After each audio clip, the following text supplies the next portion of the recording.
ជំរាបសួរបងប្អូនប្រិយមិត្តជាទីរាប់អានអំបញ្ញមិញនេះគឺជាសំឡេងដ៏សែនរន្ធត់នៅឯប្រទេសថៃបងប្អូននៅបាងកកបាទម៉ោងប្រហែលជា2ជាងបងប្អូនមានការបាក់ស្រុតអាគារដោយបងប្អូនបានឃើញហើយនៅឯទីក្រុងបាងកកបងប្អូននៅឯតំបន់ឆាទូឆាបាទគឺនៅប្រទេសថៃតែម្ដងនៅកណ្ដាលទីក្រុងតែម្ដងបងប្អូន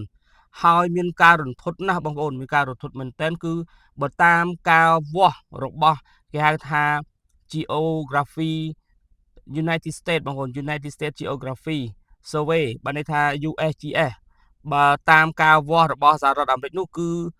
7.7 Richter បងប្អូន7.7 Richter នេះវាមានការរំជួយរំញោចបាទរហូតទៅដល់ប្រទេសភូមាតែម្ដងបងប្អូនភូមាតែម្ដងបងប្អូនកណ្ដាលទីក្រុងបាទភូមាគឺមានការរំជួយដីដូចនៅឯប្រទេសថៃដែរក៏ប៉ុន្តែនៅភូមាបើតាមសារព័ត៌មាន Reuters បានចេញផ្សាយគឺ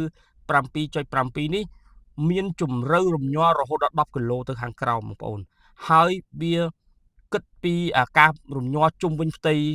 ដីនៃទីក្រុងនោះគឺ17.2 គីឡូបាទធំមែនតើបងប្អូនបានន័យថាការរំជួយនេះគឺខ្លាំងណាស់បងប្អូននៅឯអាស៊ីឥឡូវនេះគុំថាឡើយបណ្ដាអឺរ៉ុបបាទនៅអាស៊ីយើងក៏មានការរំជួយដីដែរបងប្អូនជាពិសេសប្រទេសថៃក៏ដូចជាប្រទេសភូមាបើតាមរបាយការណ៍នៅឯទីក្រុងបាងកកបានផ្សាយថា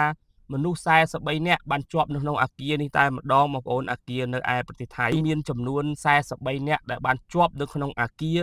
ដែលត្រូវបានគេហៅថាស្រុតនៅឯប្រទេសថៃនេះតែម្ដងហើយបញ្ហាភ្លាមនោះគឺគ្រប់គ្រងគេហៅគណៈកម្មការគ្រប់គ្រងគ្រោះមហន្តរាយរបស់គេគឺបានចុះទៅជួយសង្គ្រោះភ្លាម